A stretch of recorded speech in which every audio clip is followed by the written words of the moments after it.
What's up and welcome to Who's Number One. I don't know about you guys, but it's been a little while since we've seen each other and we've missed you a little bit. You know what, but let's get down to business. We are talking top 10 teams in the nation. Last week, the big story was OU at number one, and why wouldn't it be? They won the Women's College World Series, they seemed unstoppable, but they lost 2 games this week, so this is all changing this week, folks. The new number one team this week is Florida State. You know, some people might disagree, but I have a feeling a lot of people agree with me on this one. They got a team that's experienced, they're young, they're full of energy and talent, they're stacked in the circle, and not to mention, they got a solid lineup. Yeah, Alex Powers, what you say in her interview? You better be scared.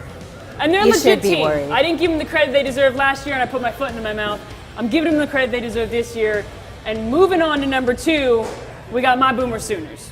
Everybody knows I was on the Boomer Sooner train last year, and I'm still on the Boomer Sooner train. I'm going to ride it into OKC She with would them. be. They lost 2 games this week, but Patty's just toying with us. I'm not concerned at all. We got Paige Parker coming back. She single-handedly won the Women's College World Series last year. Paige Lowry's coming in from Mizzou. And then let's talk about all the other All-Stars that we have at every other position. Sydney Romero, Nicole Penley, Kaylee Clifton. Can I go on and on? I'm not concerned about the 2 losses. They're sitting pretty high. Yada. Boomer Look, the fact of the matter is, the situation's changed this year. Oklahoma's got a target on their back, and they got to live with that number 1 ranking, which last year they didn't have to deal with. They were flying under the radar. No one was paying attention to them. Now everybody's paying attention. You're hearing it here first. Look, nobody's going to beat Oklahoma. Nobody's going to beat Oklahoma. We're going to move on to the number 3 spot. And the number 3 spot goes to Florida. The 3 best pitchers in the country are in Florida. But the big question mark for Florida was the question mark that we had last year.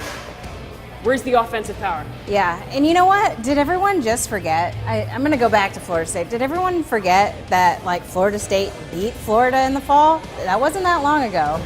But back to Florida. You know what? Some polls have them at the number 1 spot, but, really surprised by that. Not yet. Really surprised by that. I know they're undefeated. I know they're a great team. Like I said, they have the best pitching staff in the country, but they're definitely not number 1 yet. We're gonna need to see a little bit more out of them. But I will tell you what we are gonna see from them. We're gonna see them at OKC. What happened last year will not happen this year with Florida. Yeah, not with that lights out pitching they have. Not gonna happen again. Super solid. Coming in at number 4, we got Alabama Roll Tide, and oh my goodness, they are rolling all over people right now. Oh yeah. Let's talk about Alexis Osorio and Sydney Littlejohn. They are just mowing people down. Stupid, crazy. Holy strikeouts. I mean, not only are they getting it done in the circle, they got a killer offense. They may have lost, McClenney, Lafayette. But they gain a killer freshman class with Alyssa Brown and Bailey Hemphill, who can flat out rate. I'm going to talk about Bailey Hemphill for a second because I used to be a catcher, and I'm telling you folks, you're going to want to watch her for the next 4 years. She was in our top 5 for Hot 100. She is going to be a stud. Just wait. But moving on, coming in at the number 5 spot, Auburn. They beat Oklahoma in the opening series, but then they end up dropping a game against Washington. Yeah, really surprising about that loss to Washington. Really surprised by it. Some people have questions around Auburn about the players that they've lost. They've lost Jade Rhodes, Emily Carasoni, Tiffany Howard. But we know this. Clint Myers knows how to win, and he knows how to go to the World Series. So don't be surprised to see them in OKC. He's one of the best coaches in the game right now. He's going to take his team to OKC, and he's going to take them far in OKC, for sure. But coming in at number 6, we got UCLA. Man, talk about an explosive offense right now. Whoa. Delaney Spalding, I know it was just 1 week, but she was hit over 600. And that's just showing you a little bit of what UCLA's offense is doing right now. What I'm really excited about is Rachel Garcia, who had a stellar performance. She holds a 0 ERA, people, a 0 ERA. She's come out her redshirt freshman year, just lights out. And not only can she pitch, she can hit. I have a little bit of a concern with UCLA's pitching. They have 5 pitchers, but they don't have that one dominant pitcher. They don't have a Paige Parker. They don't have an Alexis Osorio. So I'm going to see how their pitch by committee goes for them. It could be Rachel Garcia. It could be. It very well could be. I'm not going to put my foot in my mouth. I'm going to wait and see. Moving on to number 7, Arizona. I really like Arizona, but I'm going to let Ches tell you how much she loves Arizona. Ooh, Arizona is my dark horse this year. So many reasons why. They have one of the best freshman classes. They also return center fielder Elisa Palomino, who has been crushing it lately. They have seniors Katiana Mauga and Danielle O'Toole in the circle, who just made the USA team.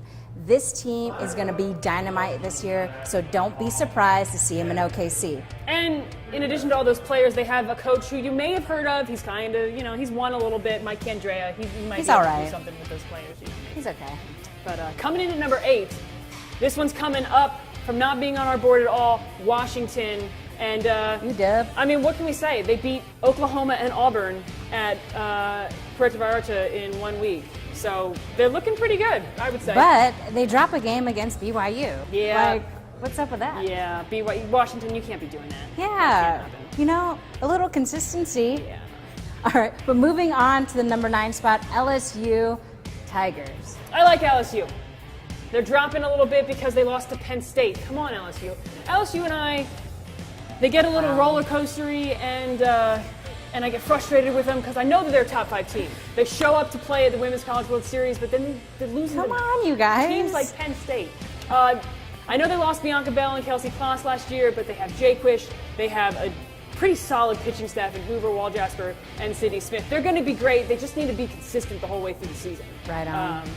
But you're going to see them in OKC. But coming in and the number 10 spot, we've got Michigan, who dropped 2 games this weekend against Florida and South Florida. Dropping the game against South Florida, Wolverines. Also can't happen. Go blue, but that can't happen. I know they're losing. They lost the Sierras. Yeah.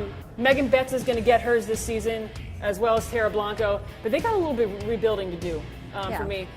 I don't know if we're going to see them in OKC or not. But you know what we will see? We're going to see tons of great live competition on Flow Softball. We're previewing and playing and broadcasting the Mary Nutter Classic. We got all kinds of great teams. So much fun. The next 2 weekends. Weekend 2 alone has 5 of the 8 Women's College World Series teams. You don't want to miss it. It is live on Flow Softball. That's what's up.